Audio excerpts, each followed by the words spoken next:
चलित वर्ष बालेश्वरवासी कार्तिक पूर्णमी को आनंद उल्लासर सह पालन करियछंती। सेमाने राति 3टार उठी स्नान शौच सारी पूजा पटल करथिले।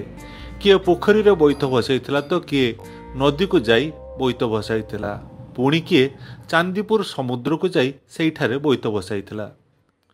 झियो बोह माने बोईत धरी सकाळ सकाळ जाई नदी पठा और समुद्र तटरे पहुंचीथिले। सेठारे सेमाने बाली और माटीर राधाकृष्ण गढ़ी सेथिरे फूल चंदन दे पूजा करथिले। परे सेमाने सोल कदली पटियार बोईत मानकरे पान गुआ कदली रखी धूप दीप दे पानी रे भसाई देथिले।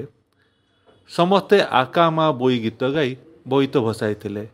हेले मयूरभंजवासी माने हे गोसेई दामोदर एकड़ सेकड़ पार कर गुआ पान तोर मासक धर्म मोर बोली कहिथिले। আজি কইনু এ গুসাই দাম ধর একুড় সেকুড় পার কর গুয়া পান তোর মাস্ক ধর্ম মোর। एडा कहया पे पड़े की हां याते এটা মাস্ক ধর্ম প্রাডায় হলা। अन्य माने निज परिवार सुख मनासी सूर्य देवता को जुआर होई बोईत भसाइथिले।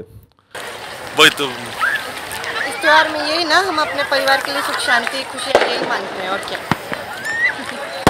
क्या बताया भगवान ने अपने लिए सबके लिए परिवार के लिए अच्छी सेहत खुशियाँ ही मांगी। और सबुआड़े गोटे धार्मिक वातावरण परिलक्षित होइथिला। चांदीपुर नाउपाल गड़ी रे थिबा राधाकृष्ण मंदिर रे सकाळु सकाळु प्रबल भिड़ देखा मिलता। हबिशाणी माने सकाळु सेठाकु जाई मंदिर रे राधाकृष्ण को दर्शन करथिले।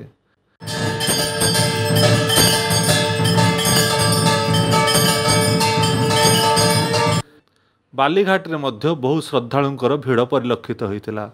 हजार हजार लोक नदी बुड़ मारी बोईत भसाई मंदिर रे दियों को दर्शन करथिले। बालीघाट सुरक्षा कमिटी पक्षरु सेठारे समस्त बंदोबस्त करा जायथिला। सहरर समस्त मंदिर रे भिड़ परिलक्षित होइथिला।